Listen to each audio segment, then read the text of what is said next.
Nobody can judge me but me. I was born free. Drop it like a thotty, drop it like a thotty. Nah, nah, nah.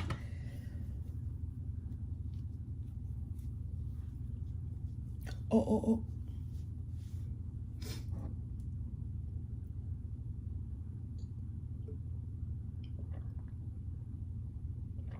Church girl, don't hurt nobody. You can be my daddy if you want to. You can get it tatted if you want to. But your lighters in the sky make this mother pretty. She gon' shake that and them pretty tigger with it. Ooh. Get your racks up. Get your hi. Welcome.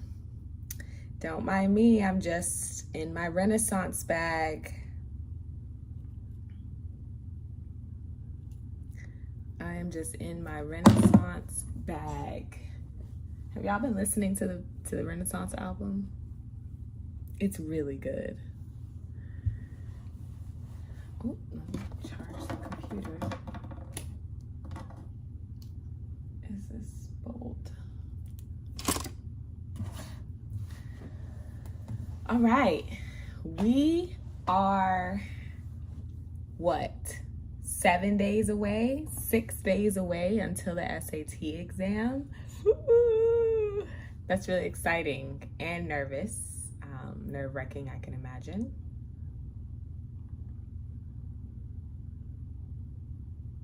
Hi, Anaya. Good evening. All right, so I'm gonna get started because we have a lot of stuff to go through tonight. So it's just gonna be me and you until other people come in. So the first half, I'm gonna go over Passport to Advanced Math. So that's gonna cover like functions, rules of exponents, some graphing, but kind of like those harder math questions. It's basically the smallest section. So you might have, I don't know, 10 questions between both sections, 10 questions between both sections. So not, depending on what score you're trying to get, right? If you're trying to like go all the way, then it's definitely important. But if you're just trying to stay in the middle, maybe get a score to get into the college of your choice, or maybe a score to get a certain level of scholarship, I wouldn't focus too heavy on trying to memorize everything in this section. I definitely think the other two sections have the majority of the questions. So, you know, if you do really well in those sections, you have a great chance of, you know, getting a good score. So we're going to start with that, and then we're going to move into those additional topics in math that are like trigonometry, geometry, circles, all of that kind of stuff. So let's get started. I am going to move the camera, so just look away if you got bad vertigo. Let's loosen this up a little bit. All right, so I'm gonna switch the camera. Oh yeah, that's right, we have to hold it this way. Whoa, sorry y'all. Okay.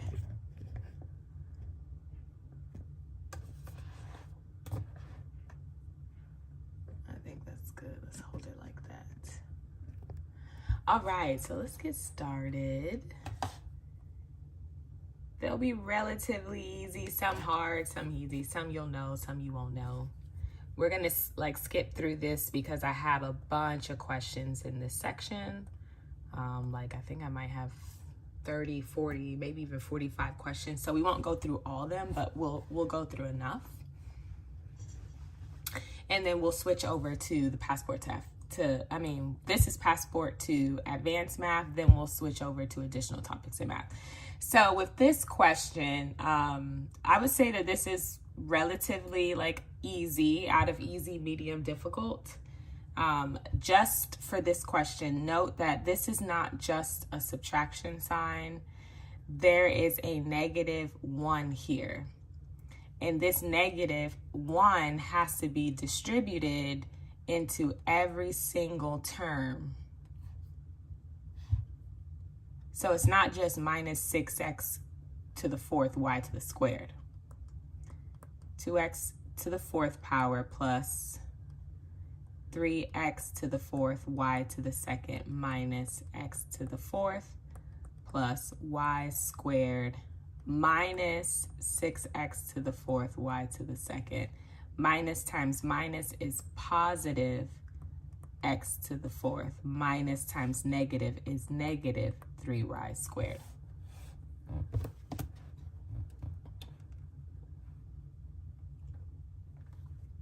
Then we look for the terms that are like. So x to the 4th, x to the 4th, and x to the 4th. These three are like. So 2 minus 1 plus 1 is 2x to the 4th. So go ahead and cross those out when you're done with them. X to the 4th, y to the 2nd, x to the 4th, y to the 2nd. These two are like. 3 minus 6 is -3. X to the 4th, y to the 2nd. And then y to the 2nd, y to the 2nd are like. So 1, remember there's a secret 1, minus 3 is -2y squared. And this is the answer, simplified. Hey, Connor. Welcome. Okay, so very quickly, I want you guys to try it on your own. I'll give you 15 seconds. Just remember what to do with that negative.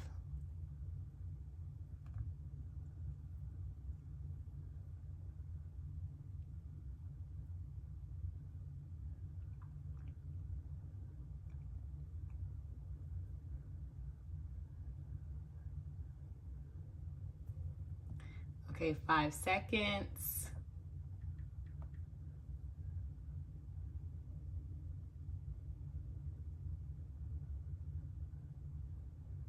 All right, so let's solve this one together, and then you check your paper to see if you got it right.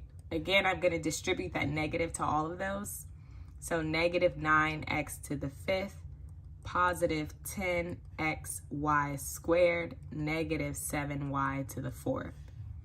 And then we'll just fill these in, 2y to the 4th, 5y squared x, 3x to the 5th, 12xy squared.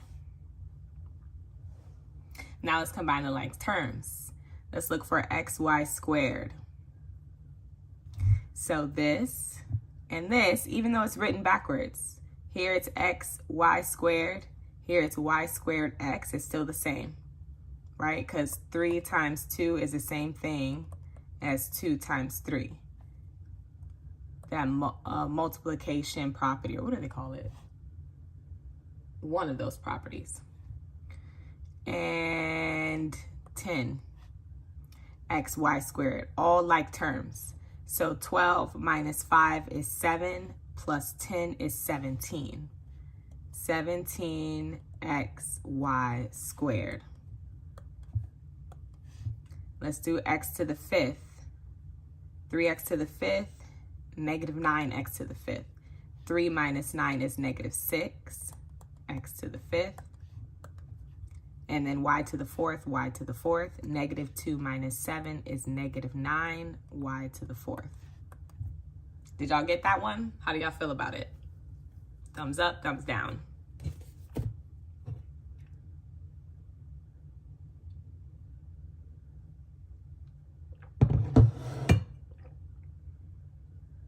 Hey, Romario. Welcome. 22. Connor, you got 22 where?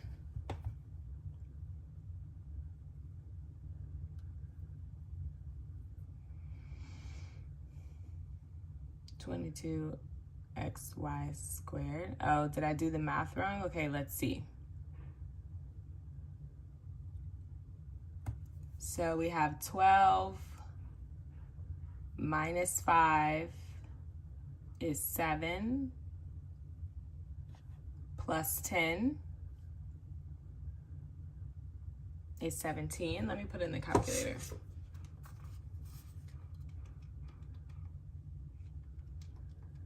Tell me what you added together to get 22.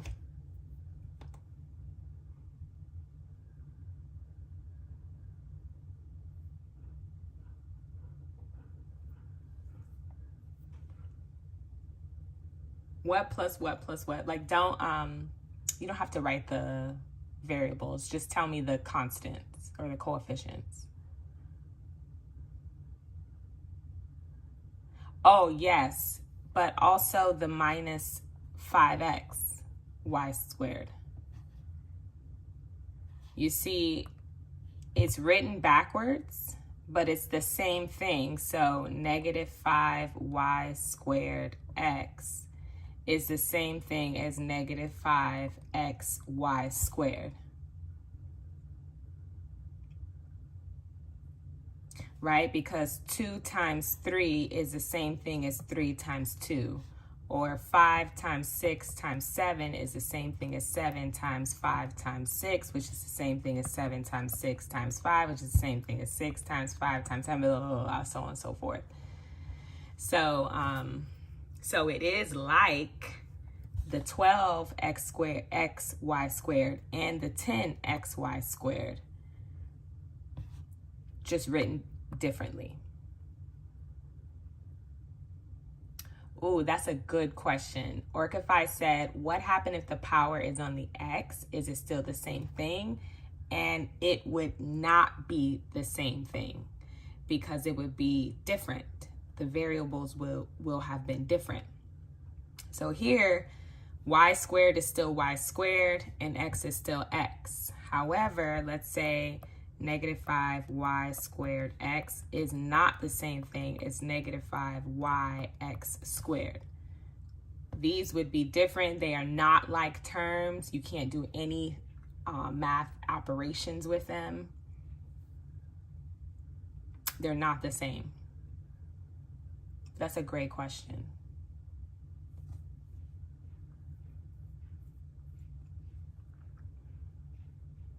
Okay, good. Let's keep going. Question 2.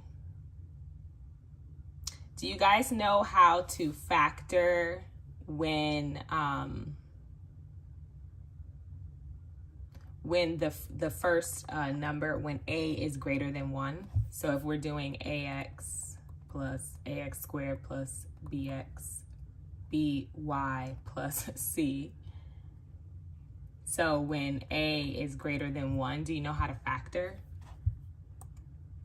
Do y'all use the AC method? Tell me what y'all do.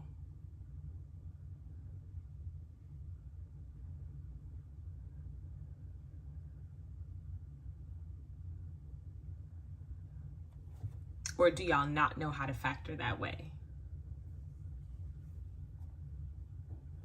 Because I'm going to show you 2 ways. I'll show you the AC way, and I'm also going to show you on the calculator, just in case this is in the calculator section. Oh yeah, you can use the quadratic formula. That's another way to do it.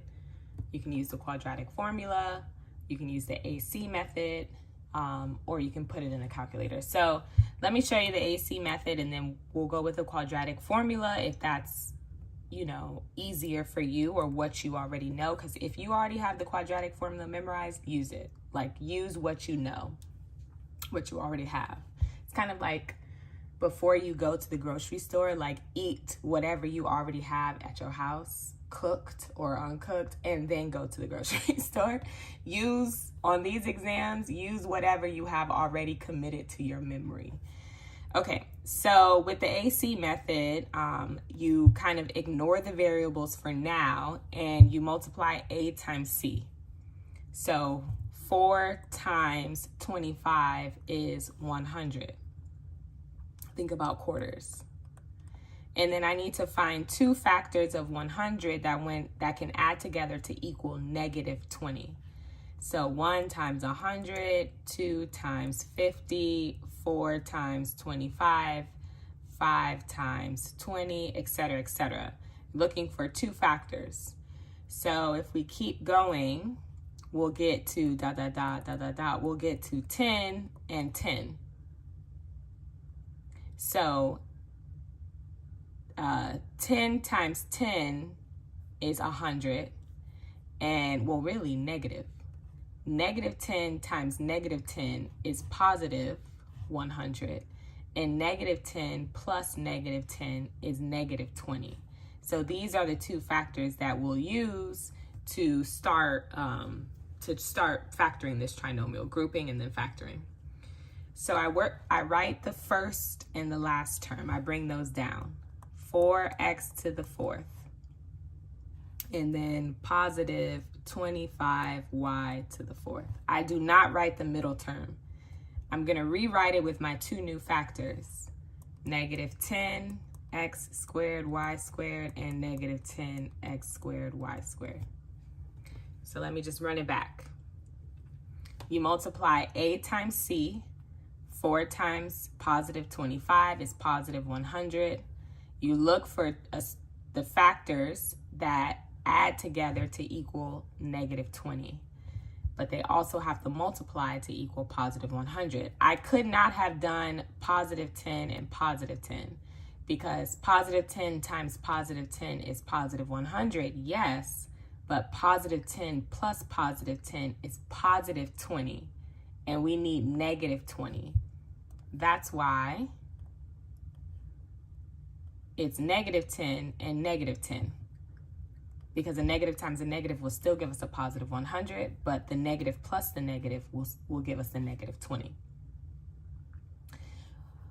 Rewrite the first term, the second term, the first term and the last term, and then change negative 20x squared y squared to use these two.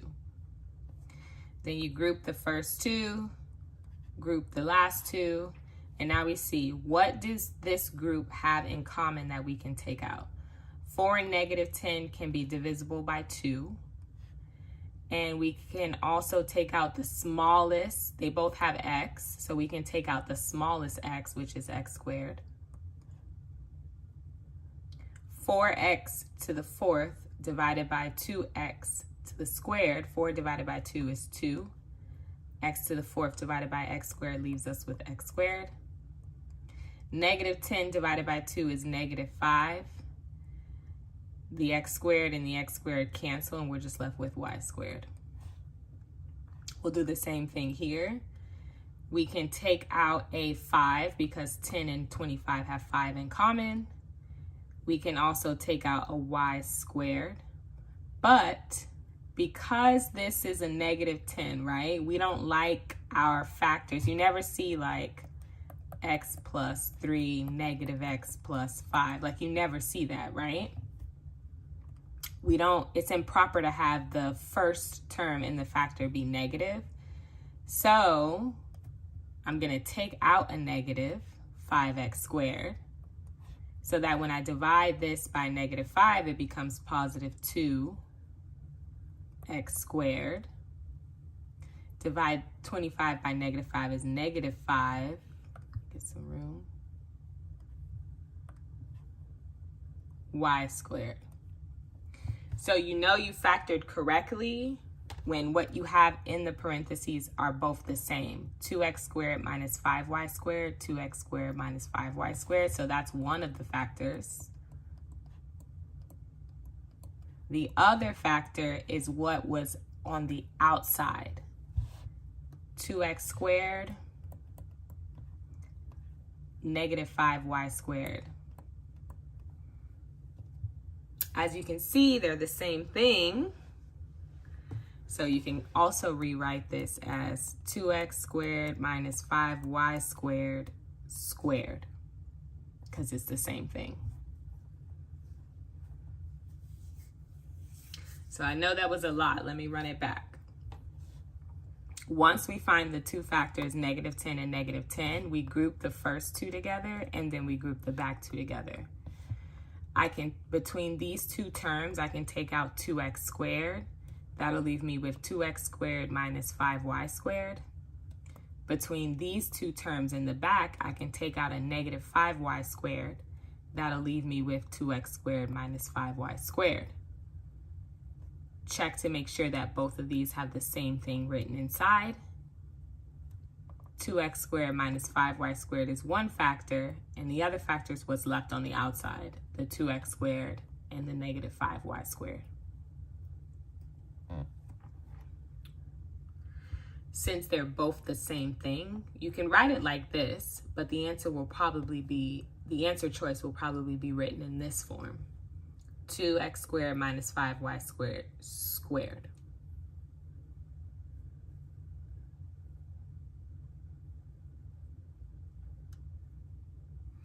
If we use the quadratic formula,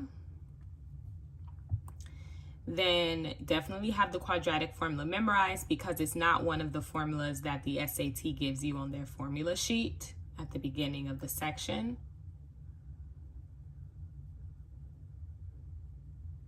Let me just erase this.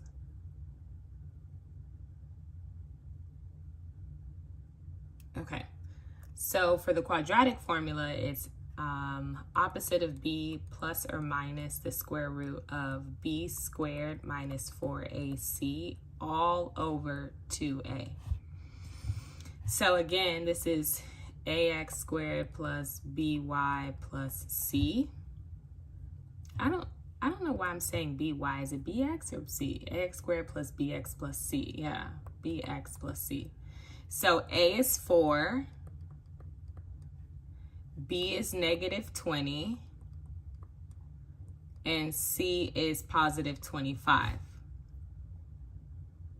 So the opposite of B is positive 20, plus or minus the square root of B squared, negative 20 squared, minus 4 times A, which is 4, times C, which is 25, all over 2 times A, which is 4.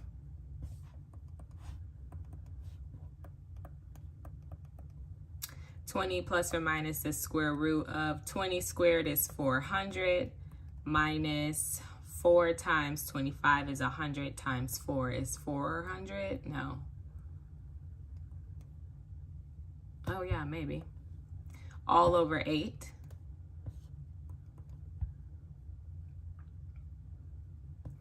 That becomes 20 plus or minus the square root of 0. I don't know if I did this right.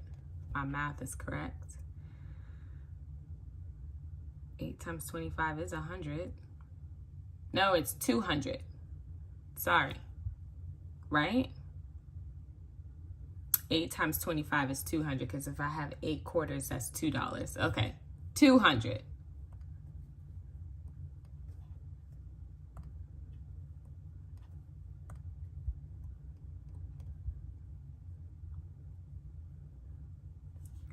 So then we'll have 20 plus or minus the square root of 200 is,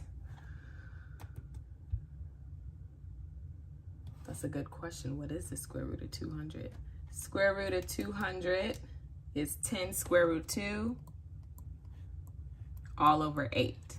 So one of the answer choices would be 20 plus 10 square root of 2 over 8, and the other choice would be 20 minus 10 square root of 2 over 8. Now, it would be difficult to see this in factored form, but if they were to ask, like, what are the x-intercepts, then you could use the quadratic. You can also put this in a calculator, which I would recommend. Oh, Connor, is it supposed to be 400? 25 times 4 times 4. Oh, yeah, it is. Yeah, I thought so, but I don't know why I went back. Okay, so timeout. JK, let's step back, because this is 400. So this will be the square root of 0, which is 0. And then it'll be 20 plus or minus 0 over 8, which is 20 over 8. 20 divided by 8, 2.5.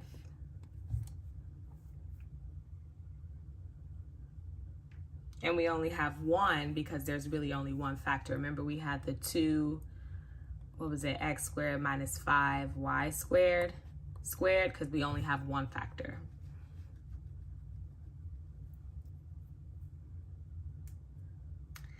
Definitely learn how to put this in the calculator.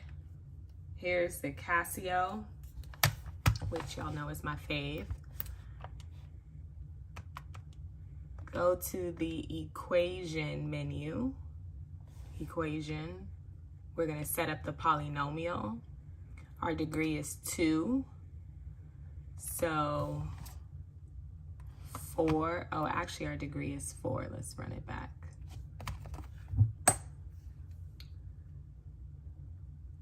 How do I go back? Polynomial. 4. No, let's set it up. Actually, this might not be a good one to put in the calculator, which I feel like the SAT knows. If we put 4, negative 20, and positive 25, then they'll tell us that x is 5 over 2, and there's only 1. The x of the minimum, or like the vertex, is 5 over 2, and the y of the vertex is 0. But it won't tell us the variables, right? And we need those in order to factor, or to write it in factored form. So I think the best way is to do it using the AC method.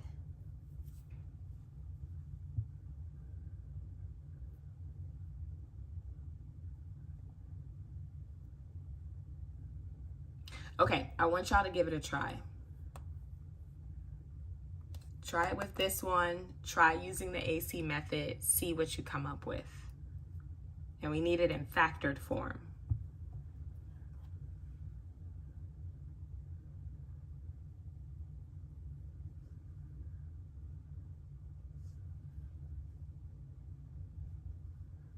So start by multiplying A times C, 25 times, this will be 1. There's a secret 1 there, which is 25. What two factors of 25, when added together, will give us negative 10? What are those factors?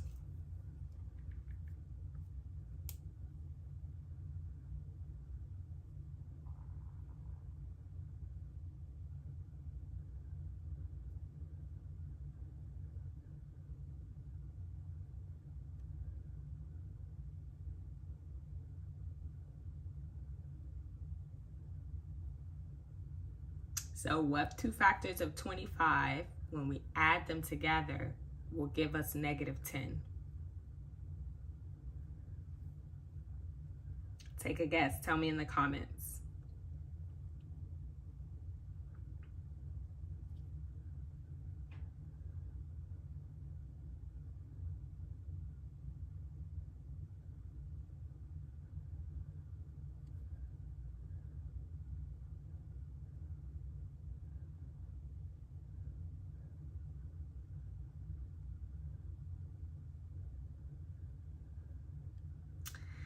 Okay, 5 and 5 can give us positive 10. What can give us negative 10?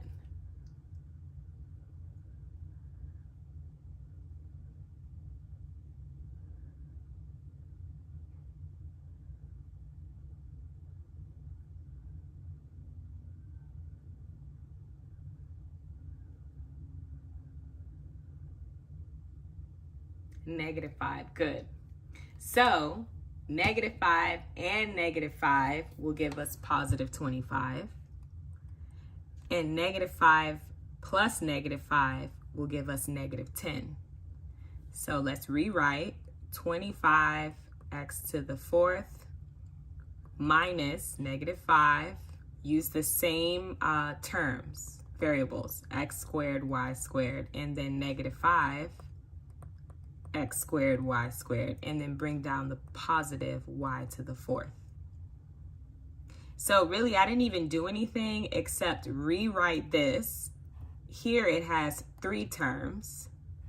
Here it has 4 terms, 1, 2, 3, 4. So it went from 3 terms, 1, 2, 3, to 4 terms, 1, 2, 3, 4.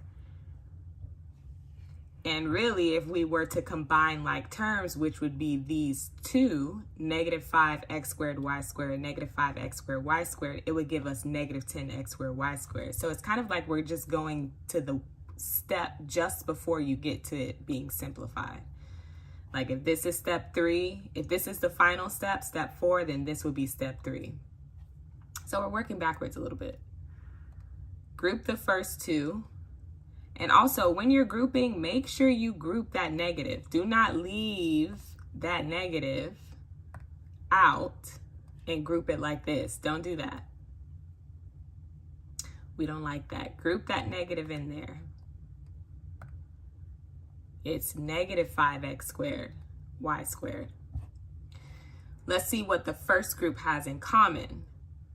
5 and 25 have a 5 in common. They both have x's, so I can take out the smaller x, which is x squared. 25x to the 4th divided by 5x to the 4th leaves us with 5x squared. And then negative 5x squared y squared divided by 5x squared leaves us with negative 1 y squared. Or we can just write it as negative y squared. We don't need that 1. This is a negative starting. This first term is a negative, and I don't like that. So I'm going to make sure I take the negative out. And what do negative 5 and 1 have in common? This is a little bit of a trick question. They don't have anything in common except 1. So I can take out a negative 1. They both have y's. I'm going to take out y squared, the smaller of the y. Negative 5x squared y squared divided by negative y squared is the same thing as positive 5, JK. Positive 5x squared. And y to the 4th divided by negative y squared is negative y squared. You check, make sure that what you factored inside the parentheses is the same in both. They are, so I know I factored this correctly. One of my factors is 5x squared minus y squared. The other is what's left on the outside. 5x squared, negative 1y squared, or negative 1y squared or negative y squared. These are the same thing, so we can rewrite this as 5x squared minus y squared squared.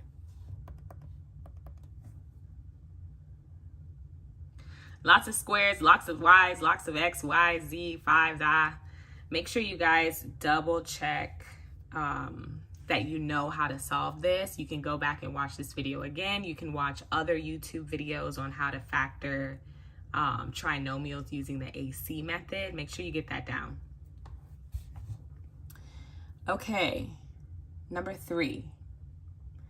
So at first, this just looks like maybe you have to divide, or maybe you factor the top and it'll match the bottom so you can cancel out. But really, this is a division problem. So you might have 1 or 2 problems on long polynomial division on the SAT. It's a lot of steps, like a lot of steps, but it's not hard. I promise you it's not hard. And if you practice it, you'll be able to solve this relatively quickly on the SAT. So first, we're going to write it how it's written. So I'm going to say 4x squared plus 3 divided by 2x minus 1. And now we're going to do long division, but with polynomials. Now, the way that the 4x squared plus 3 is written is not in proper form, because think about this in a proper number line. We have a number line. We got to go from 0, 1, 2, 3, 4. We got to go in order, right? We can't go 0, 1, 3, 4. What happened to 2? We can't just skip over 2. So with 4x squared plus 3, we got the x squared, right? But we're missing, and let's think about this. If I have x to the 6, I need x to the 5th, x to the 4th, x to the 3rd, x squared, x to the 1, which is just 1x. And then x to the 1, and x to the 0, which is just 1, right? X to the 0 is 1. X to the 1 is just x. 0 and then some constant. So 6, 5, 4, 3, 2, 1, and then the constant. Right here we go from 2, so here, and we jump to 3, which is the constant, skipping over x to the 1. We can't do that when you're doing long polynomial division. You need every single one written out. So what you do is you put a little placeholder. And the placeholder will always just have a constant, a coefficient of 0. So 4x squared plus 0x, so that's 2, 1, and then plus 3. So if I had 4x to the 5th plus 3, I would have to write that as 4x to the 5th plus 0x to the 4th plus 0x to the 3rd plus 0x squared plus 0x and then plus 3. I need all of these in order from 5, 4, 3, 2, 1, and then the constant. Make sense? Thumbs up if it makes sense. Thumbs down if you need me to run it over again. Need me to run it back.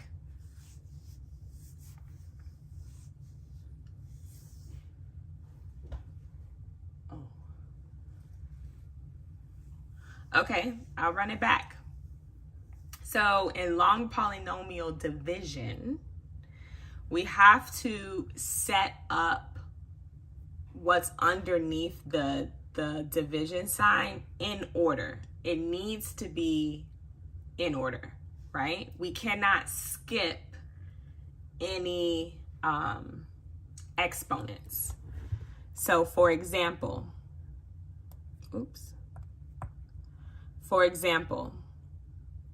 if I were to have, let me just erase this for now. And we're gonna just deal with examples first. So if I have 4x to the 5th plus 2x squared plus 5. This is not ready for me to divide. It's not ready. It's not ready because it's missing some variables. I need to see every variable. If it starts at 5, I need to see every variable from 5 to 0. And right now I only see 5, 2, and then the constant. So I can't just make up numbers for the missing variables. I have to say that I have to give them placeholders, something to hold their place, which is 0. So in order for this to become ready, I need to have an x to the 4th. So 0x to the 4th. I need to have an x to the third. 0x to the third is going to be my placeholder. I have x to the 2, so I'm going to write that 2x to the 2. I don't have anything x to the 1 power, so I'm going to put a placeholder, 0x. And then I have my c, or my constant, which is plus 5. Now this is ready. Do y'all see the difference between the two? Here we just had 5, 2, and the constant. Here we have 5, 4, 3, 2, 1, and the constant. This one is not ready. This one is ready to start long division.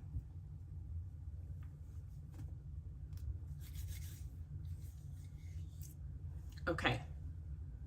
Got it? Do I need to run it back one more time? Okay, TTV got it. Connor, Anaya, Orcify, y'all got it?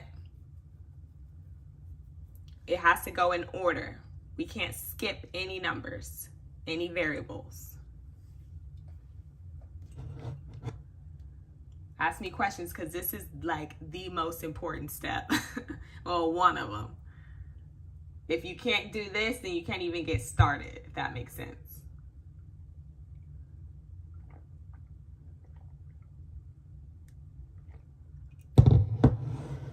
Y'all got it? Thumbs up, thumbs down. Let me know. Where are you getting the 5 from? Here. The polynomial starts 4x to the 5th plus 2x squared plus 5. So 5 is where we start. It's the first term. So if it's the first term, the next one has to be 4. Then the next one has to be 3. Then the next one has to be 2. The next one has to be 1. The next one has to be 5. Let's try another example. Let's say I have 10x to the third plus 6. No, not yet. We're not looking at this yet. I'm just giving you examples on how to get started. Yes, this is an example. So this is not ready. What do we need in order for this to be ready? Tell me in the comments so I can make sure that y'all got it. What do we need in order for this to be ready to get to be divided? Fillers, yes, we need. So what are they going to be, TTV? What are our placeholders? If we're starting with 10x to the third, what's the next placeholder?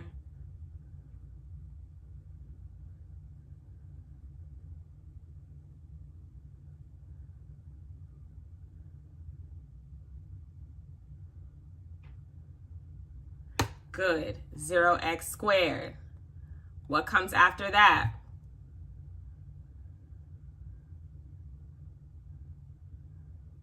Zero x to the 1, which we just write as 0x, and then plus 6. Perfection. So let's set up the problem over here in the same way because it's not ready.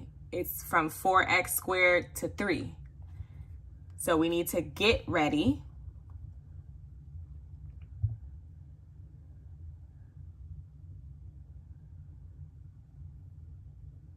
Gosh, it takes me so long to erase this board. I've tried so many ways to figure out how to just like make the square and have it erased, but it never wants to work for me. Okay. So 4x squared plus 3 is not ready. What do we need? What placeholders do we need in order to make this ready? What comes next after 4x squared?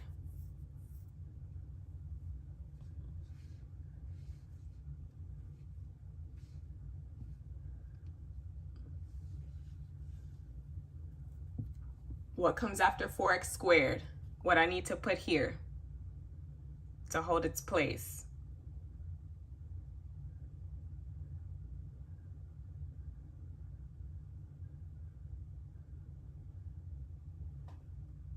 Not 4x. What's the coefficient of our placeholders? 0. Good. 0x. And then we can put c. And then 2x minus 1 sits out here. Okay. 0x. Good. So now that we know that, let me write this a little bit lower. We can start dividing. I'm only going to pay attention to this first term when I'm trying to do the long division. So what can I multiply 2x by to get 4x squared? What do I need to multiply 2x by to get 4x squared? What times 2x equals 4x squared?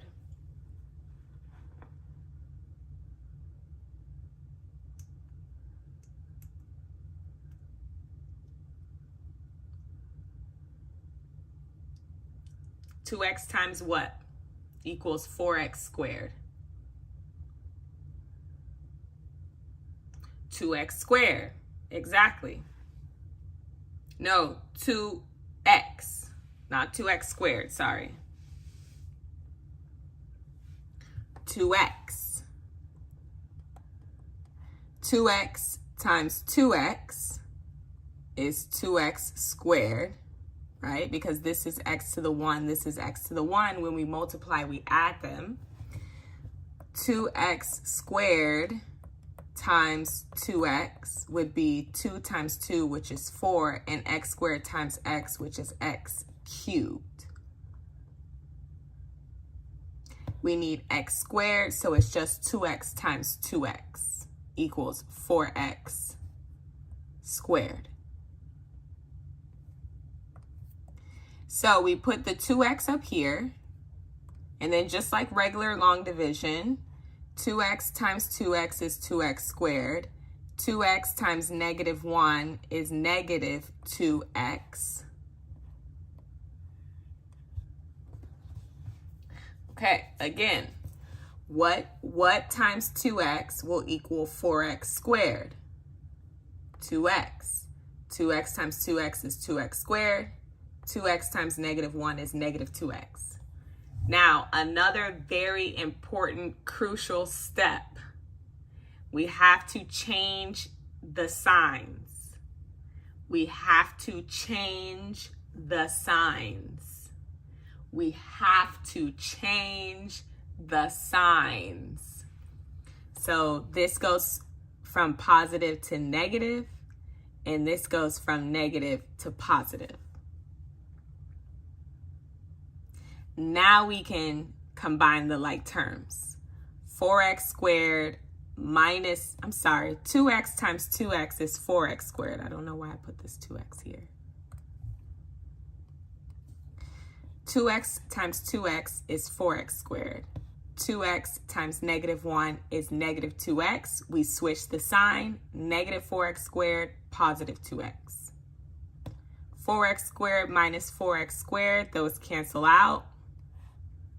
0x plus 2x is 2x, and we bring down the positive 3, and now we start all over again.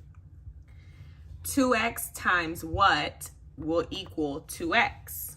What times 2x will give us 2x? That one's kind of easy. We just multiply it by 1, positive 1. 1 times 2x is 2x. 1 times negative 1 is negative 1. Change the signs. Negative, positive. Now we can combine them. 2 minus 2x cancels. 3 plus 1 is 4. Nothing to bring down. We start the process again. 2x times what will equal 4? Nothing. 2x times nothing will ever give us a 4. 2x can never equal 4. So now we're done. So the answer is 2x plus 1 plus the remainder, which is 4, over 2x minus 1. So I know that was a lot, and I'm gonna run it back, literally the whole thing, one more time in real time, so we don't have, actually, no, let me not do that. I'm gonna run it back again in real time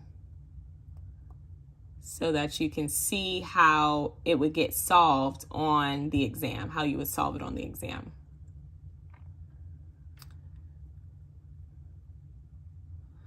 Obviously, you're not going to be able to solve it this quickly because this might be the first time or second time, or you're just re-seeing this. But once you keep practicing, you'll be fine. Okay, 4x squared plus 3 divided by 2x minus 1. This is not correct. I need to put my placeholders in. So that's going to be 0x to the 1. Then I can put the plus 3. 2x times 2x will give me 4x squared. 2x times 2x is 4x squared.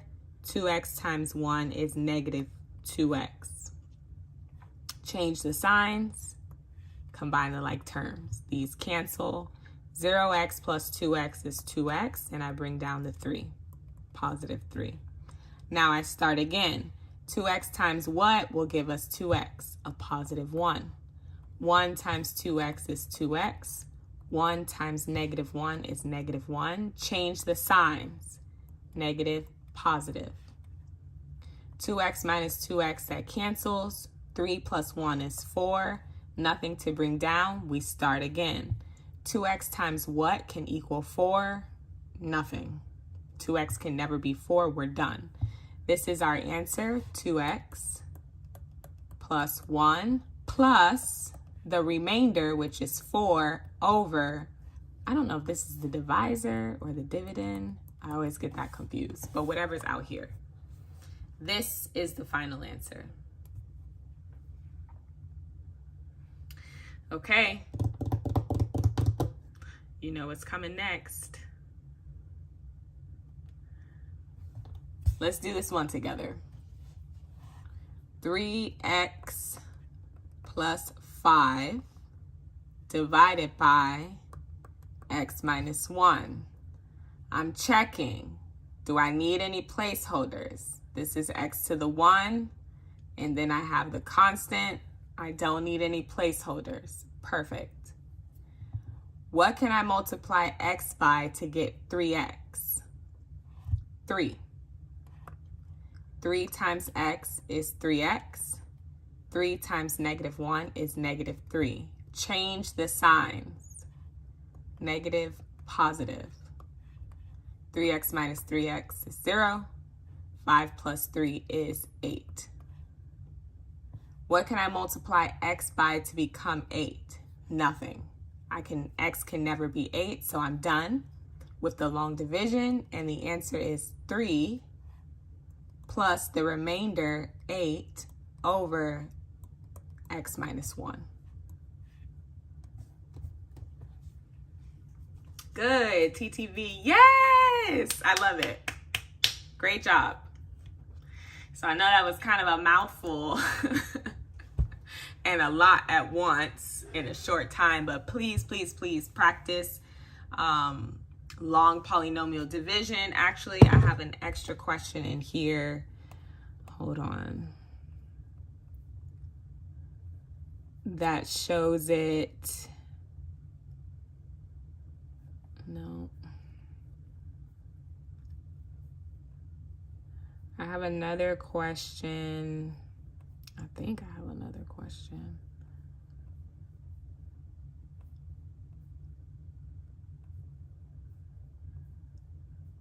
You see how many questions I have in here? So many.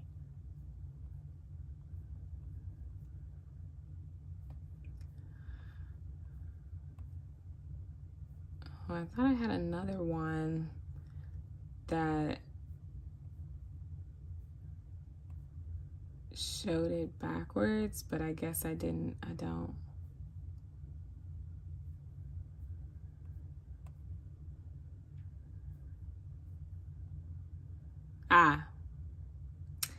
Question 40. So you see how it's written? Looks kind of funky, but doesn't this look like our answer? Whatever was on top plus the remainder over the dividend or the divisor, whichever one that is. So this is another way that you can see long polynomial division on the SAT. If D is a constant, what is its value?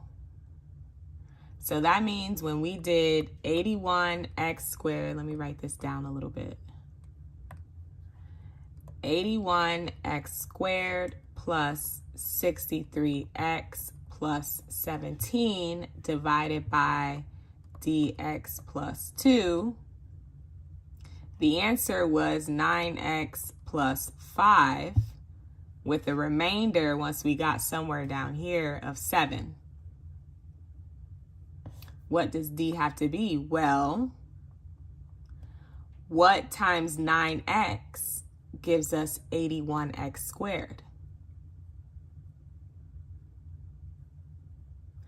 Because this is the number that we have to multiply this times this by. So what does this D have to be in order for it to equal 81x squared? 9, exactly. So D is 9. Perfection! So the two ways you can possibly see long polynomial division on the SAT. Not difficult. It looks weird and funky and looks like, what? Like, what are you even asking? But now that we know how to set it up properly, we good. Okay, let's go back up through these. Let's tackle some parabola, or no, actually let's do the exponents, rules of exponents. Actually I want to do one of these too. Let me just make sure.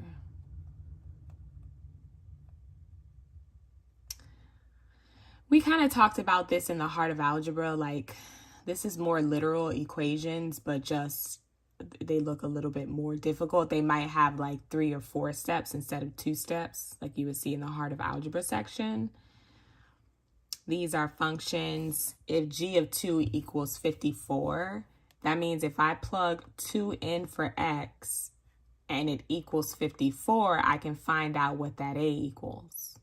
So for example, g of 2, so I'm going to plug 2 in for here and here. So equals 2 times 2 to the 4th plus a times 2 squared plus 10, and that has to equal 54. Then you do the math. 2 to the 4th is what? 2 cubed is 8. 8 times 2 is 16. Plus a times 4 plus 10. So 54 has to equal 2 times 16 is 32. Plus 4a plus 10. 32 plus 10 is 42. Plus 4a, subtract 42. 12 equals 4a, divide both sides by 4. 12 divided by 4 is 3. So we found that a equals 3. The answer isn't 3. So make sure you pause and don't go straight to A, B, C, D and choose 3 because a is 3. They want to know what is the value of g of -2. So now I need to plug -2 in for x, and I need to plug 3 in for a, and then solve to find the answer. So let's just come over here. 2 times -2 to the 4th is Notice how I put the -2 in parentheses, because -2 is getting squared or taken to the 4th power. Plus a is 3 times -2 squared plus 10. -2 to the 4th, because this power is even, it's going to be the same thing, which is 16. Plus 3 again. Oops, I don't know why I did that. 3 times, because the exponent is even, it's going to be the same. It'll be positive. 2 squared is 4 plus 10. 32 plus 12 plus 10. 32 plus 12 is 44, plus 10 is 54.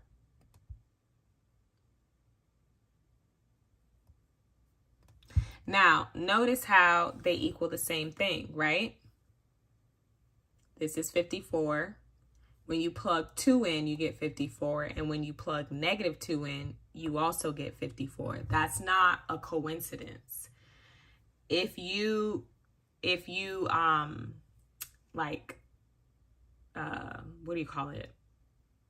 What are they called? If you are familiar with the rules of exponents, then you'll know it doesn't matter what a is, right? Because no matter if I put -2 or +2 in here, it's going to give me the same exact answer.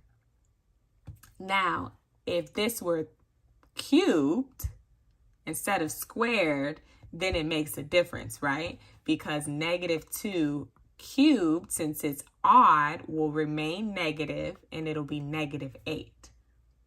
So that will be different. So I say that to say, when you see this problem and you notice that all the exponents are even, whatever +2 equals, -2 will equal. You won't have to solve any of this, waste any of this time. You'll just put 54 and you'll keep it pushing. Okay. Questions on that though before I leave? Does that make sense?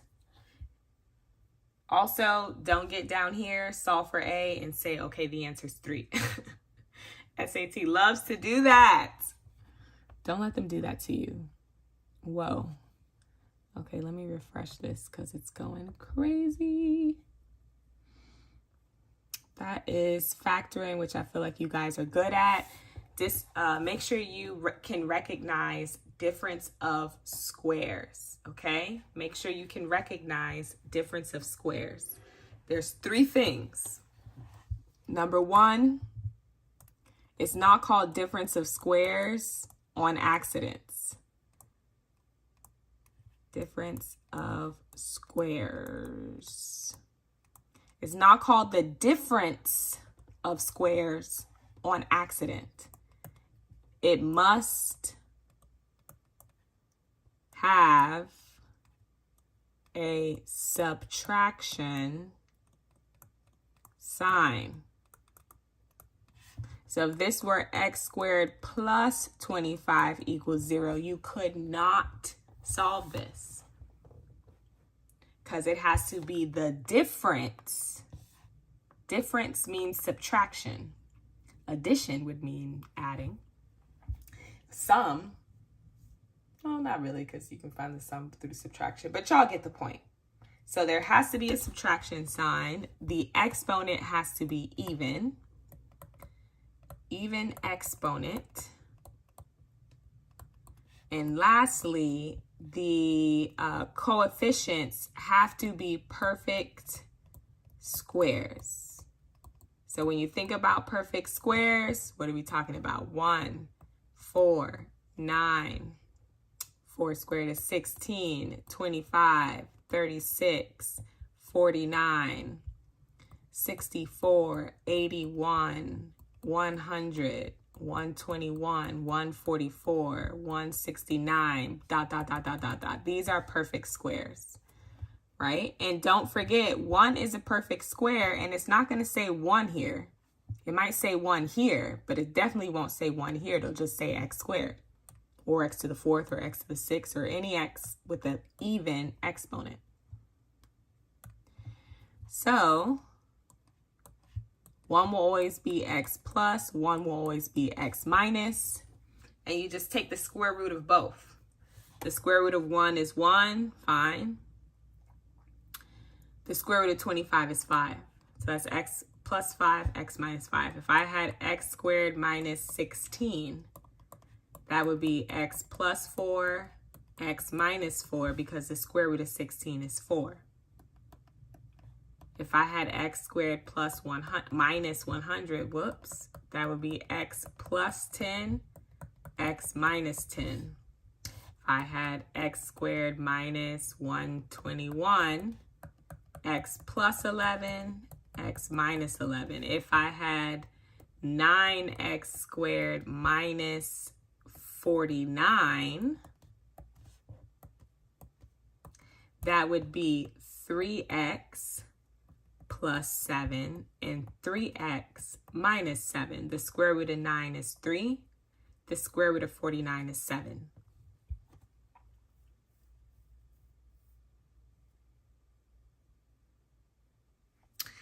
Okay, so I'm just going to refresh this because I don't have time to erase all that. So, okay, my SAT test is, yes, this Saturday. And what to revise the last few days. Yeah, time management, it's tough, right? So I would say literally every single day leading up to the test, try to take 2 practice tests, like one in the morning or like during the daytime if you're not in school yet, and then one in the evening, and time yourself. Literally time yourself. Put timers on. That way your hand and your brain and everything just gets used to having that amount of time. You can recognize it without like having to look at your watch, basically. So do that and give yourself like 30 to 60 seconds per question. Do not stay long on a question. Keep in mind the questions that go quick. So if you see a question like this, because you have like, let's say 45 to 60 seconds per question. You see a question like this, easy, x plus 5, x minus 5. You know that x equals 5 and negative 5. X has to be greater than 0. The answer is 5. You've answered this question in, let's say, 5 seconds or less. So now you have a little bit of time, like let's say 40 seconds to add on to a harder problem, like a word problem where you have to read. So just be mindful of that when I say don't spend longer than like a minute on a question, but you'll be able to play with your time because some questions you'll answer so quick. Some you're going to need a little bit of time to read and to recognize.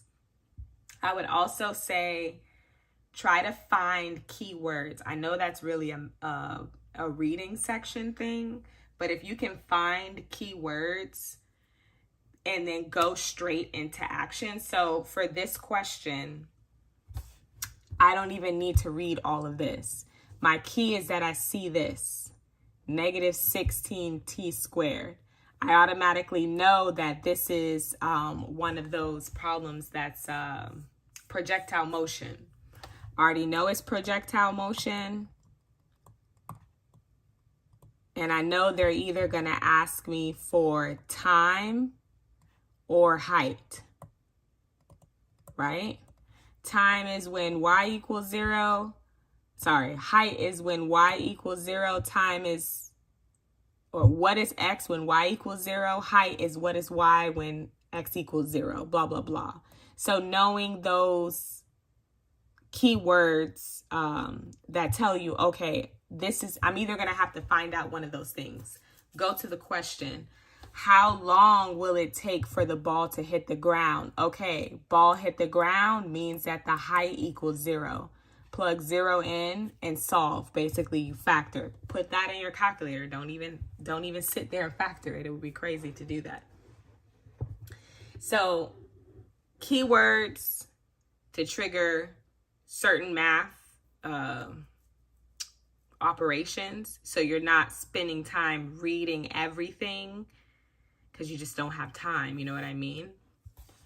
When you see this, you know, okay, difference of squares. I see the square root, I see the difference. See that -16? This is a projectile motion question. I'm gonna have to factor. Yes, do not do that. Whatever you do, do not do that. Keep it moving.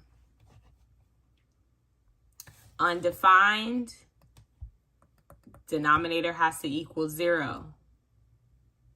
You're gonna have to FOIL and combine like terms and probably factor again.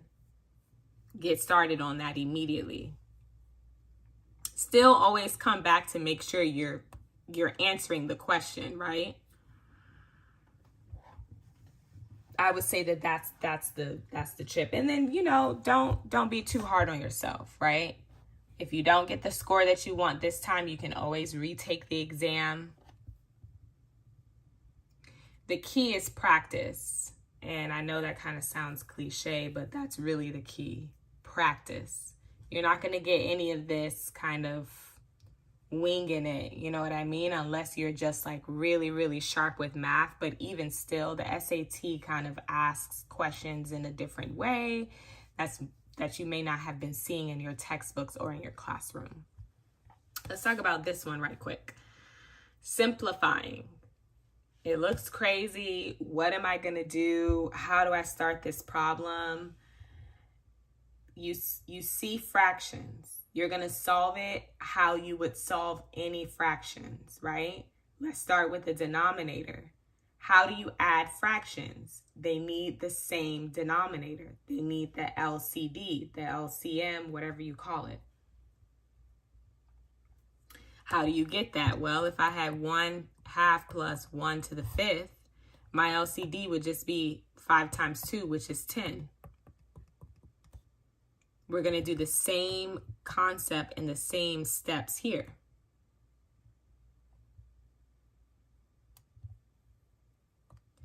The LCD would be this times this. So x plus 7 times x plus 3 plus, let me write that over. X plus 7, x plus 3. Okay, I had to multiply this denominator by x plus 3, so I need to multiply the top by x plus 3, because whatever you do to the top, you got to do to the bottom. 2 times x is 2x. 2 times 3 is positive 6. Moving on here, what do you think? Since I had to multiply the denominator by x plus 7, I have to multiply the numerator by x plus 7. 1 times x is x, 1 times 7 is 7. Then if I had 2 over 10 plus 5 over 10, what do?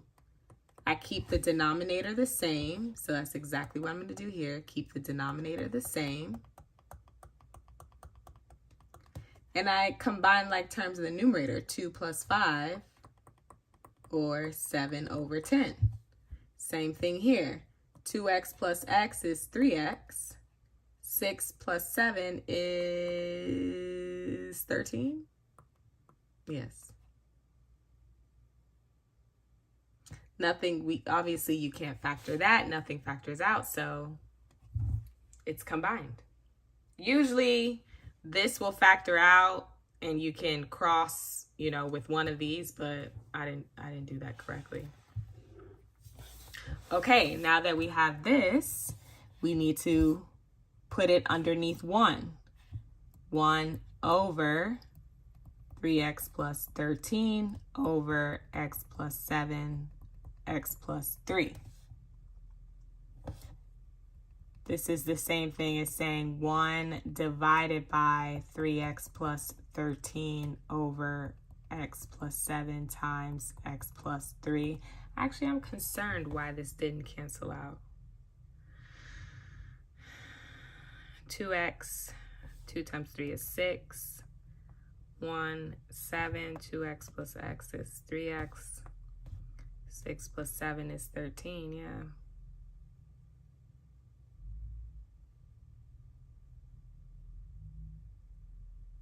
Yeah, okay, I guess not. So keep, change, flip. This is 1 times x plus 7 over x plus 3 over 3x plus 13. And then done. Oh gosh. I did not realize the screen was doing all of that.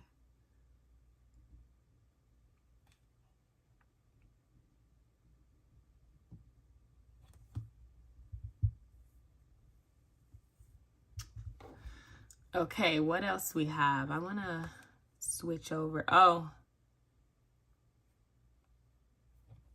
Well, I feel like we did that. Didn't we do that?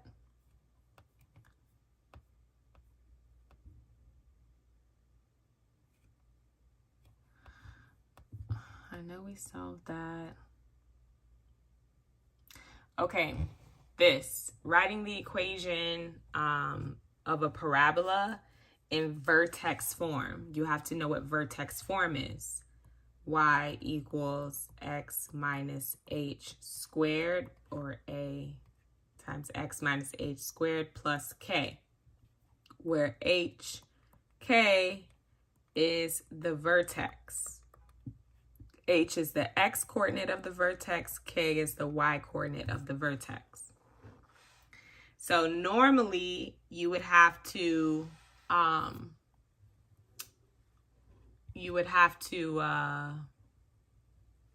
oh gosh, I'm losing my train of thought. You would have to complete the square. So write that down, complete the square. Whenever you see vertex form, you will probably have to complete the square, JK.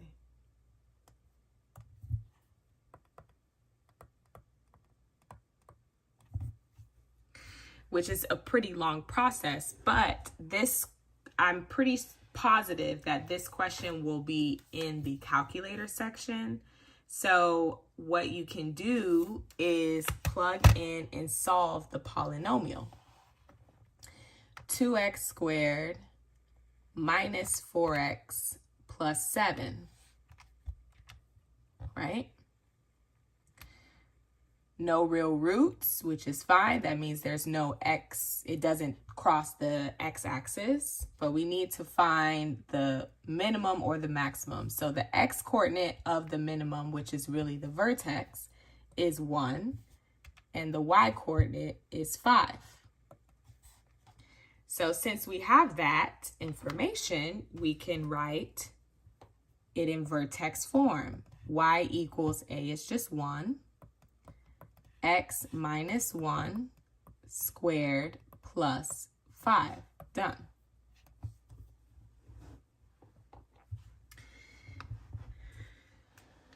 That's when we have the calculator. So the calculator is helpful in times like this, right? Where you kind of know what to do, you understand the principle of it, but you just don't have time to waste trying to complete the square. Now, if you need to complete the square, I'm going to do this kind of quick. So let me know, please, in the comments if you have questions. So to complete the square, 2x squared minus 4x plus something. We're going to put something right here. Move the 7 to the other side equals negative 7, right? Plus that same something. Okay, so now notice how we kind of like the x squared to be just by itself, and notice how it has the 2 there. But we can take out a 2, right? We can take the 2 out.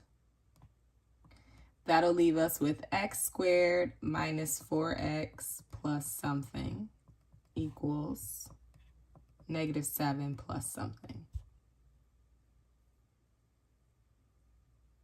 Okay, to find out what we put here, we have to use b over 2a. You may have seen this before when you need to solve for the x coordinate of the vertex, which is essentially what we're doing. So b is -4, a is 1. So this equals -4, 2 times 1 is 2, which equals -2.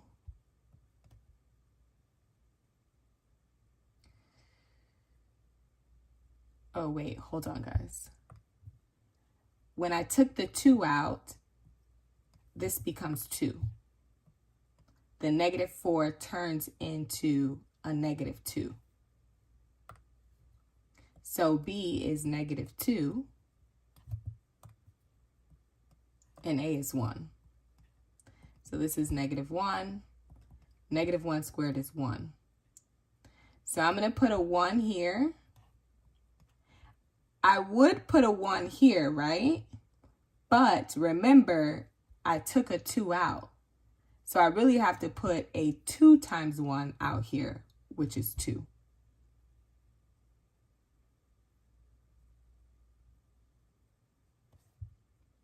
So now I can really write this as 2x squared minus 2x plus 1 equals -7 plus 2 is -5.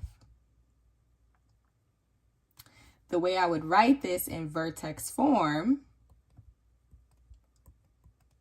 whatever we had in here is what we write.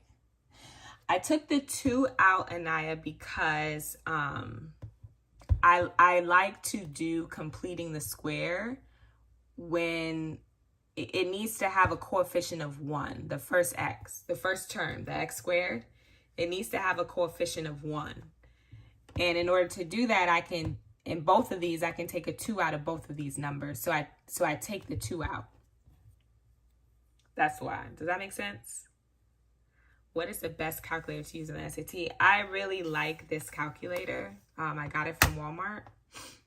It was about $15 or $14. And it's really good. It I would use, since your SAT is coming up this Saturday, use whatever calculator you have, because it might hinder you if you go out and buy a new calculator that you're not familiar with. It might hinder you on the test. So you definitely want to be comfortable and familiar with the calculator. So use whatever calculator you've been using. Because calculators, no matter the type, all have some sort of a learning curve.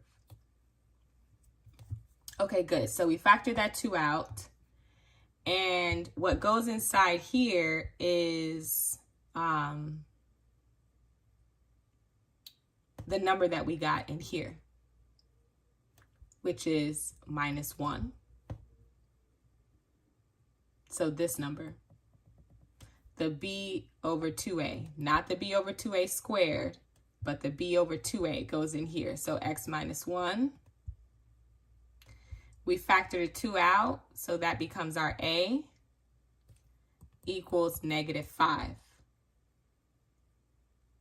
Now, vertex form needs to be equals 0, so we move the 5 back over by adding it to the other side.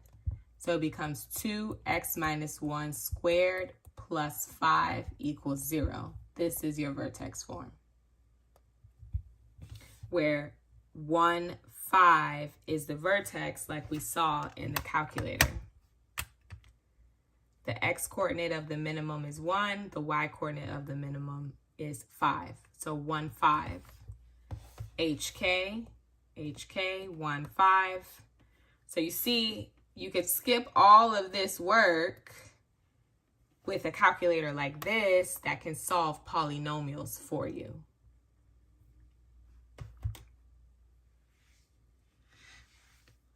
Okay, good. What else? What are we doing? 7:30.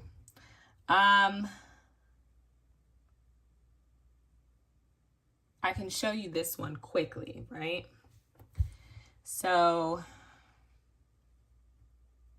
we can actually divide all of these by 3. 106 is not divisible by 3 because because it adds to 7, yeah. So again, we're going to complete the square. I'm going to move the 106 to the other side by subtracting it. So 3x squared plus 36x plus some number we're going to put there equals negative 106 plus some number. I noticed that both of these can be divided by 3, and that'll leave me with the x squared. So I'm going to take a 3 out.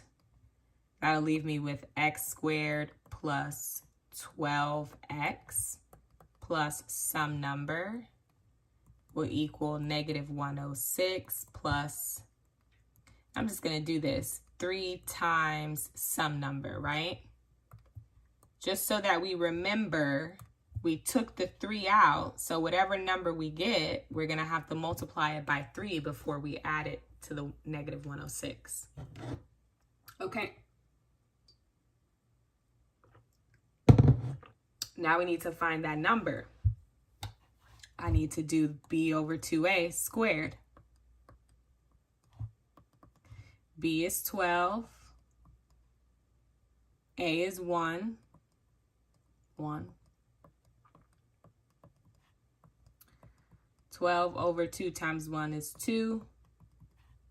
12 divided by 2 is 6.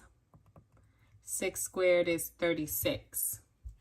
So 36 and 36. Okay, so I'm going to write my 3. X, it's going to be whatever's here, which is minus 6. Actually, it's positive 6. JK, it's not a negative 6. It's a positive 6. Equals 3 times 36 is, what is that? 36 times 3, 108. So negative 106 plus 108 is 2. And remember, for vertex form, it has to be equal 0. So I'm going to bring the 2 over to the other side by subtracting it. So it becomes 3x plus 6 minus 2 equals 0. This is your vertex form. Questions?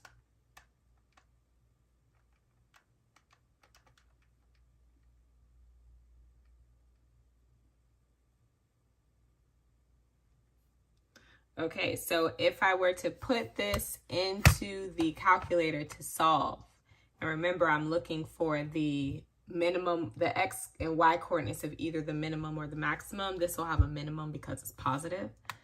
So 3x squared, 36x plus 106.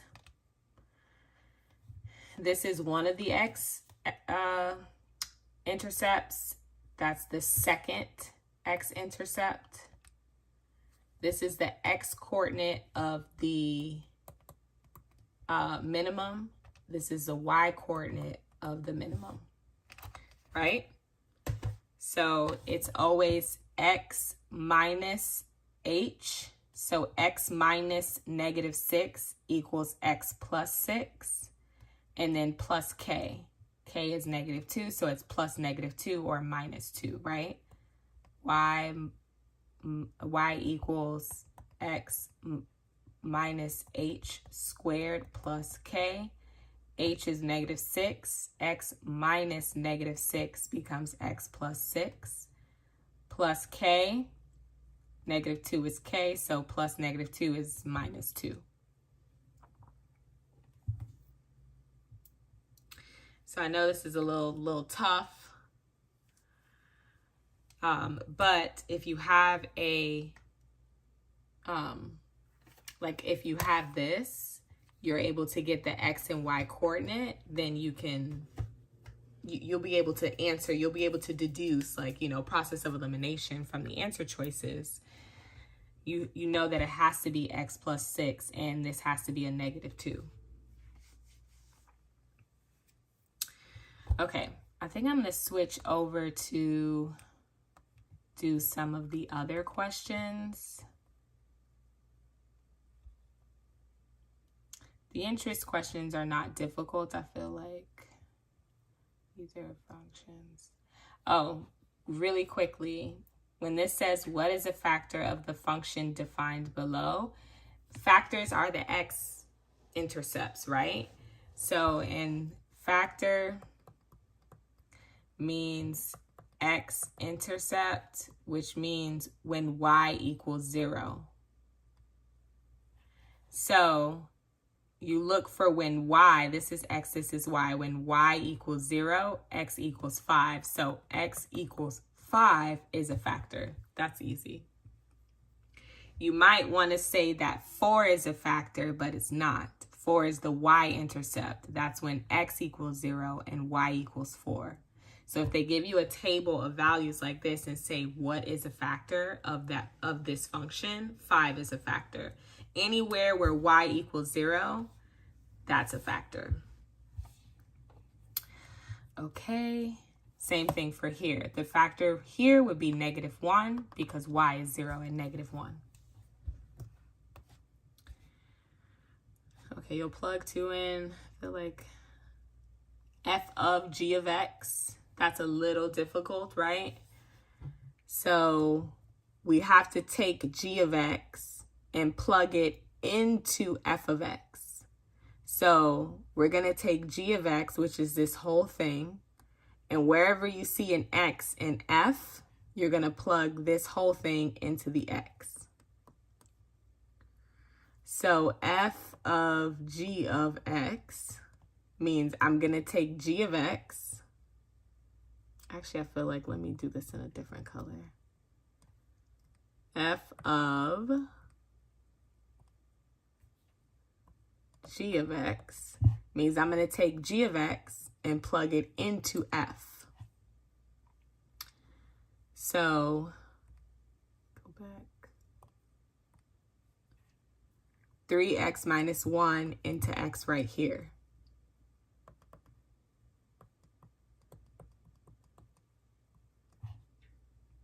And this is the same thing as 3x minus 1 times 3x minus 1. You FOIL, combine like terms, and then that would be the answer.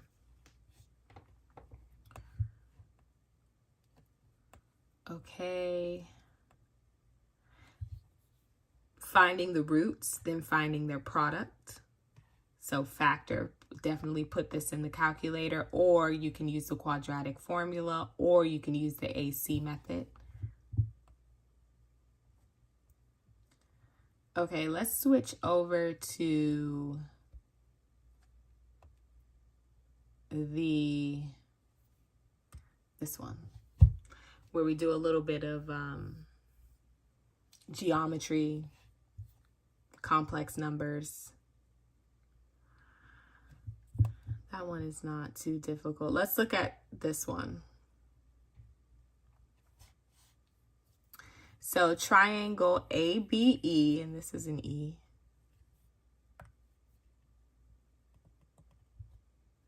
Triangle ABE is similar to triangle DBC. So that's a keyword, right?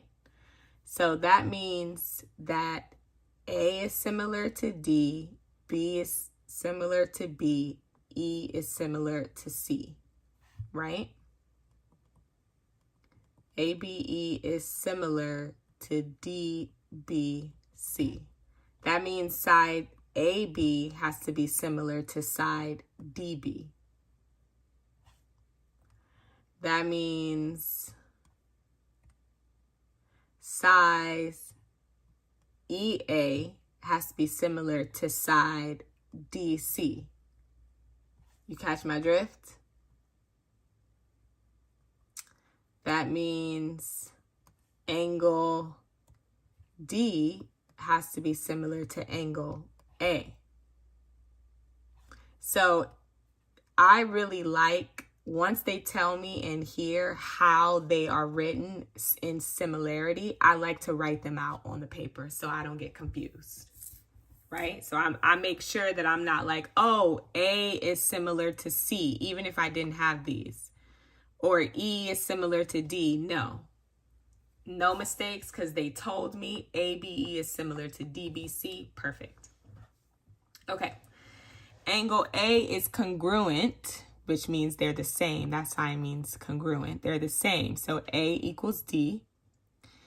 If AE is 12 meters and AB is 21 meters and DB is 7 meters, what is the length of side DC?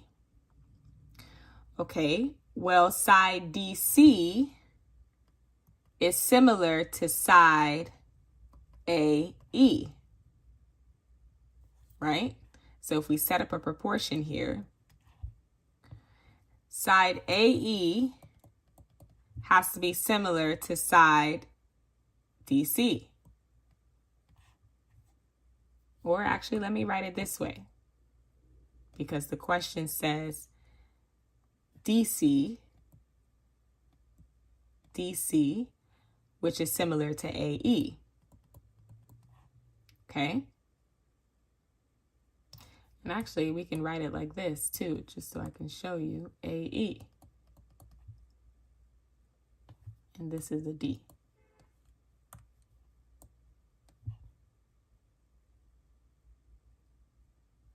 Okay, so we have BD and BA. Are they similar? Yes.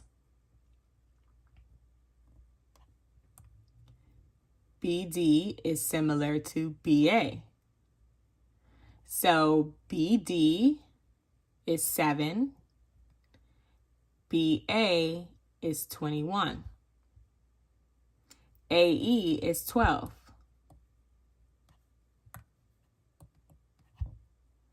We can cross multiply and solve or divide or whatever it is. Or you can just see, well, 21 divided by 3 is 7. So 12 divided by 3 has to be 4. So DC has to equal 4. Right? Because 7 times 3 will give us 21. 4 times 3 will give us 12.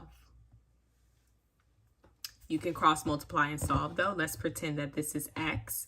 21X equals 7 times 12, 84.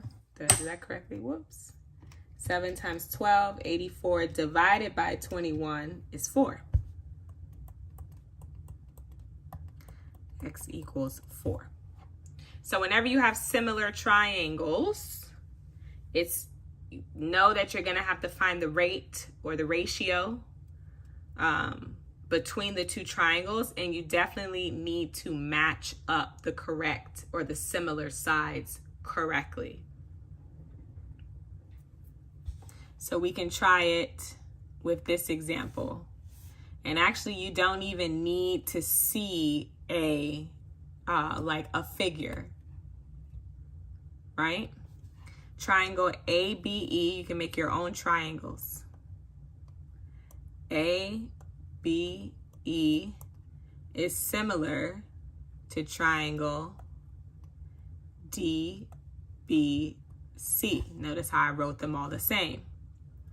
If EB is 20 meters and CB is 4 meters, and DC is 8 meters, what is the length of side AE?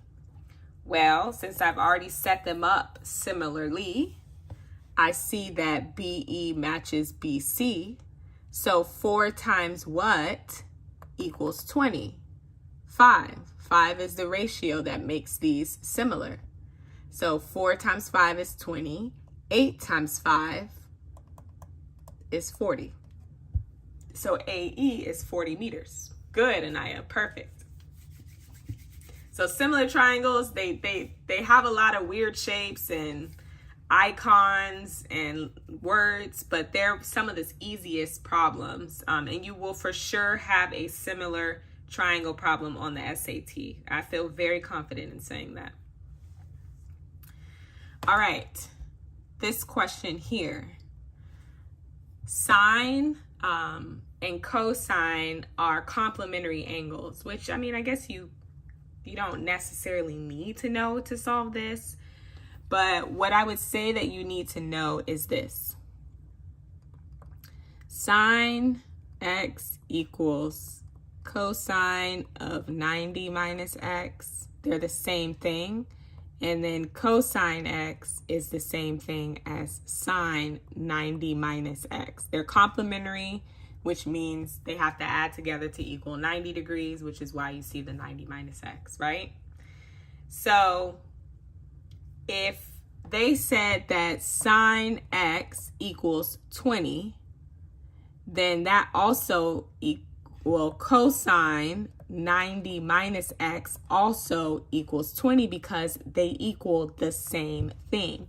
Sine x equals the same thing as cosine 90 minus x. If they said cosine x equals 120, then sine 90 minus x also equals 120. They equal the same thing, right? So here, they give us sine x, but then they say, well, what is sine x minus 90? Those are not the same thing. Sine x equals cosine 90 minus x. And this should say 90 minus x. I don't know why I put x minus 90. So this should say 90 minus x, both of these. So what do? Well, sine of 90 minus x just equals cosine. So just find cosine of this, and you'll know what sine 90 minus x is. So let's draw a triangle, right triangle. If this is x, sine is, we do SOHCAHTOA. Sine is opposite over hypotenuse. So opposite is 3. Hypotenuse is always the slant 5. This is a 3, 4, 5 right triangle. So sine is 3 over x. What's cosine of x? Cosine is adjacent over hypotenuse. So cosine is 4 over 5. So sine 90 minus x equals cosine, which equals 4 over 5. That's all you have to know to solve this. And most of the time, I feel like, at least in a lot of the practices for the SAT, they're going to give you sine x and then ask you for cosine 90 minus x. So you have to do zero math. You would just put 3 over 5 as your answer and be done and move on. But if you can just memorize this, you'll be able to answer any question they give you. Okay, so we can try this one. And remember, this is supposed to say 90 minus x. What is cosine of 90 minus x? So tell me, what is cosine of 90 minus x? If cosine is 12 over 13, what is cosine of 90 minus x? Draw the triangle and tell me.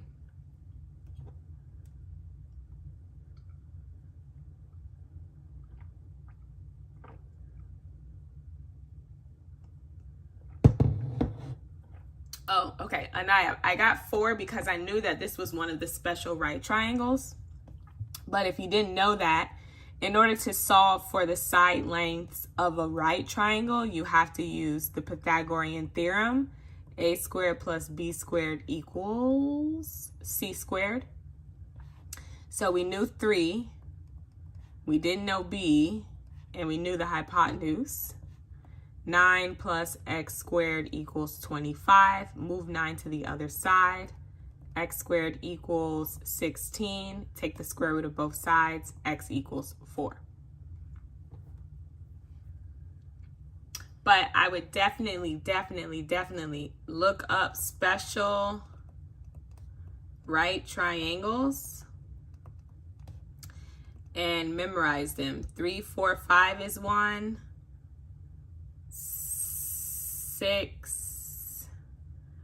36 plus 64, 6, 8, 10 is one. I think 7. Hold on, let me look up special. I'm going to write the ones that you should definitely know.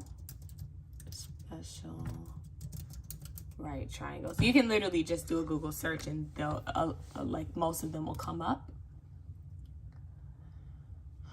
5, 12, 13. And the biggest number is always the slant, by the way. The biggest number is always the slant. But where's the one with 16? Let me put list. L-I-S-T. I'm just doing a quick Google search on my desktop.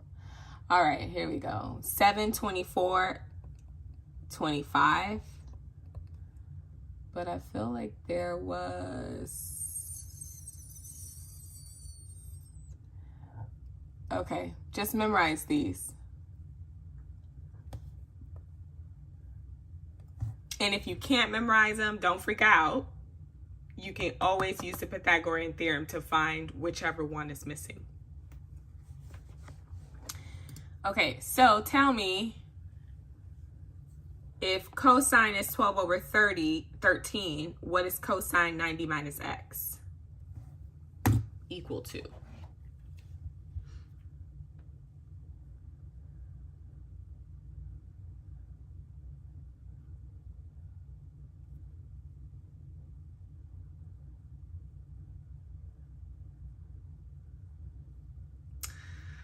Okay, 13 over 12. Try that again. Think about SOHCAHTOA.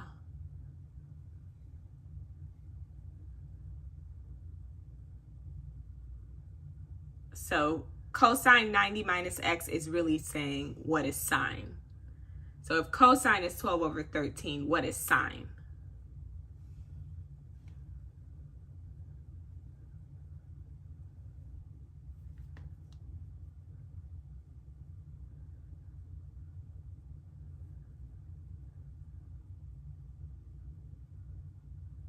You want to try again? Or square root or something. Okay, well, first, let's see. We'll draw a little triangle, right triangle. And we'll just say that this is x. And cosine is adjacent. So 12. Adjacent over hypotenuse. Adjacent is the side closest to x, and the hypotenuse is always the slant, so 12 over 13. And this is the 5, 12, 13 special right triangle. And they're asking for cosine 90 minus x, which is the same thing as sine. So sine of x is opposite, so x, opposite of x is 5, over... Sine is opposite over hypotenuse. The hypotenuse is always the slant, 13. So 5 over 13.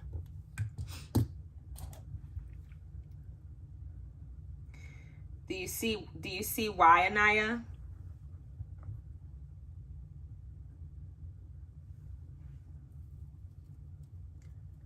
It was setting up for sine first. Okay. Oh, I see. Okay. Makes sense. Okay, good. Yeah, it's tricky, man. It's so tricky. Okay, what else we have? Okay, let's look at this question. Okay, so they give you a circle and they say that this angle right here is 60 degrees. And there's this coordinate point right here on the circle, and they want to know, find the x and y coordinates to the point on the circle above. What is the radius? Well, the radius is easy, right? This is supposed to be the center of the circle. It's a little off center, but that's because I drew it by hand. So the radius is easy. It's 12. Fine. But we need to find the coordinate points for this right here. So I am just going to draw a line straight down. And when I do that, I have a triangle, a right triangle. So let me write it out over here. I have a right triangle where this is 12, and this is 60 degrees. Okay, so this is a 30, 60, 90 special right triangle. And you'll see that on the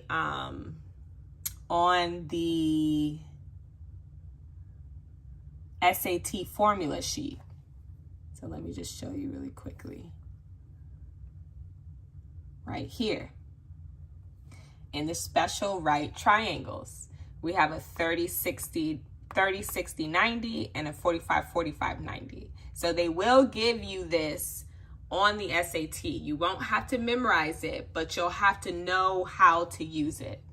So what I want you to realize, or to memorize, or recognize, is that the side next to 30 degrees is always x square root of 3. The side next to 30 degrees is always x square root of 3. The side next to 60 is always x, and the slant is always 2x. Again, the side next to 30 degrees is always x square root of 3. The side next to 60 is always x. The slant is always 2. So let's just say that they tell us that this side next to 60 is 8. If 8 is x, I plug 8 here. 2 times x is 2 times 8, which is 16. If I plug 8 here on the side next to 30, x square root of 3, this would just equal 8 square root of 3 because 8 is x. Let me refresh this because it's acting slow. Again, no, let's use a different color. Maybe this one. That's a little too light. Let's go with this color. Okay, there we go.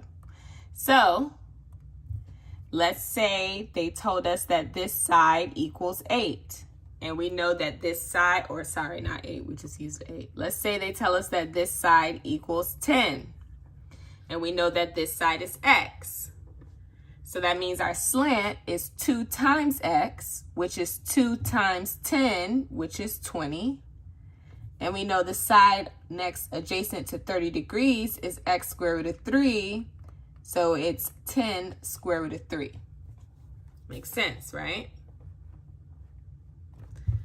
Now, what if they told us that this side is equal to 5 square root of 3? Essentially, they're telling us that 5 equals x. They're telling us that 5 equals x. So that means that this side length is 5 because 5 equals x. And this side length is 2 times 5, which is 10. See how that works? We can do the same thing with the 45, 45, 90 triangle.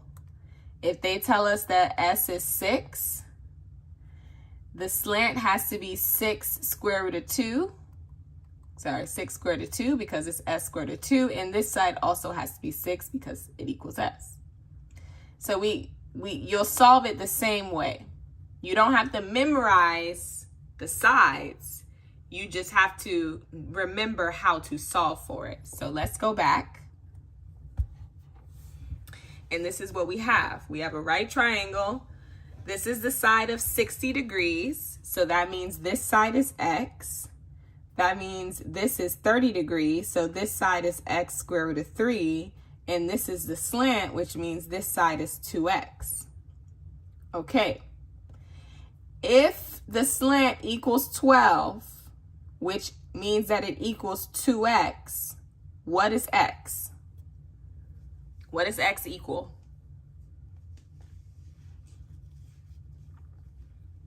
Tell me in the comments. Yep, x equals 6. So if x equals 6, this side length is 6, and this side length is 6 square root of 3. So that means from here to here is 6. And from here to here up the y is 6 square root of 3. So the coordinate point for this, we have to go over to the x-axis 6, and we have to go up the y-axis 6 square root of 3. That's the coordinate point for this point on the circle.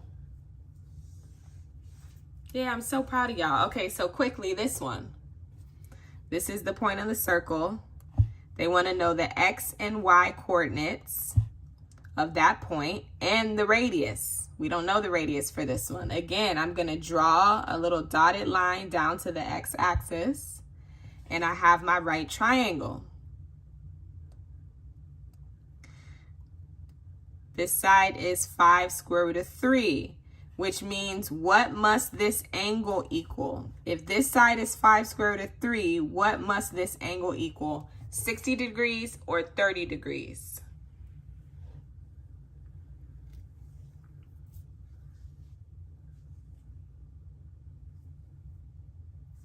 $30 degrees, awesome. Because the side, remember, the side adjacent to the 30 degrees has the x square root of 3. So this is 30 degrees, which means this must be 60 degrees. So it's just x, and the slant is always 2x. So if this side is 5 square root of 3, what is x?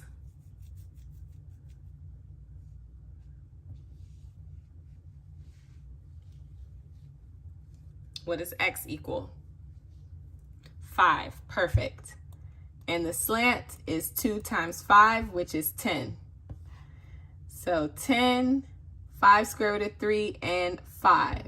So the radius, that's easy, from the center to the point on the circle, the radius is 10.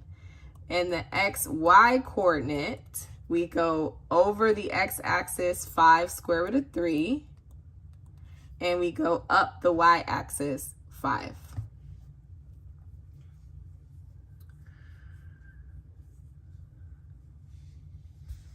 Okay, questions. I'm going to keep scrolling, but let me know if you have questions on that. I'm going to see if I can find one that's really easy. Transversals, look up transversals. They're very popular on the SAT. A and B, this is A and B, are parallel lines, and C and D are parallel lines. Let me write C and D down here. Angle 1 is 83. What is the measure of angle 2? Well, if this is 83, then this is 83 because they're vertical. Vertical angles equal the same thing, which means this is 83 and this is 83 because they correspond to each other. Which means this is 83 and this is 83 because they correspond to each other. So angle 2 is adjacent to this angle here. So we have to do 180 minus 83. And 180 minus 83 is let me do that in the calculator. 180 minus 83 is 97. So angle 2 is 97 degrees. Perfect, perfect, perfect, perfect. Yes, I used to love transversals in geometry too. Good.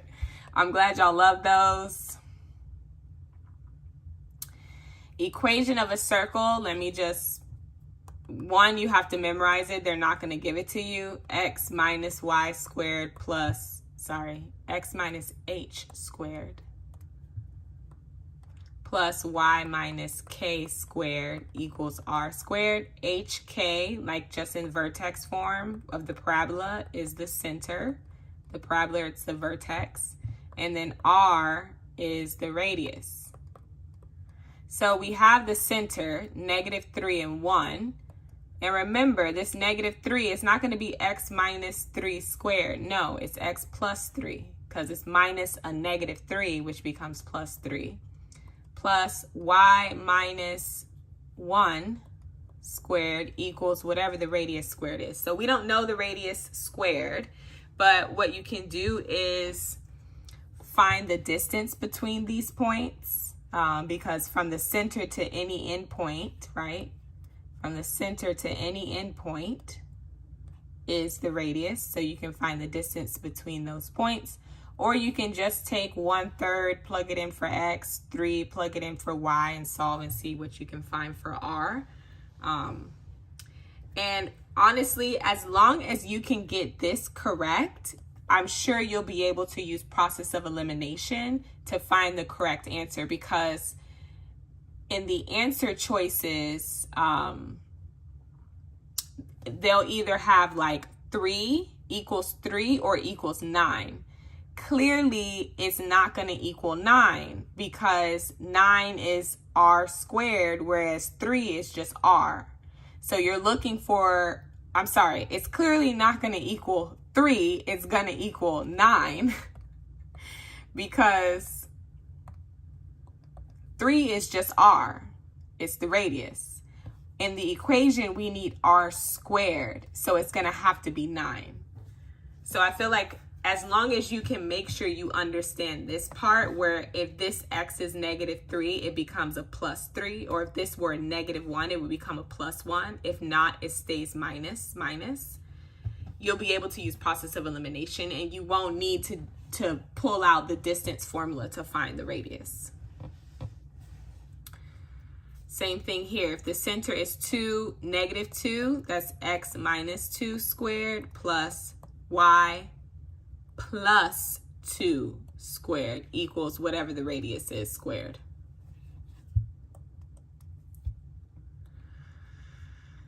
Okay.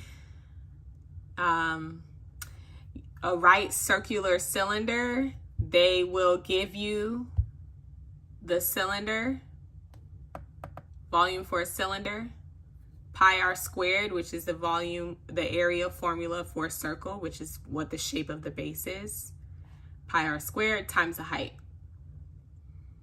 And if you notice, let me just put you up on game. So you always use, to find volume, you always use whatever shape is the base.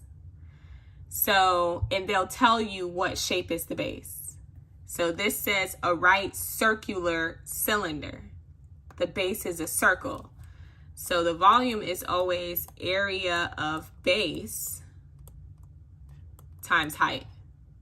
So if it's a circular cylinder, you just use the area of a circle, pi r squared times the height, and you have volume.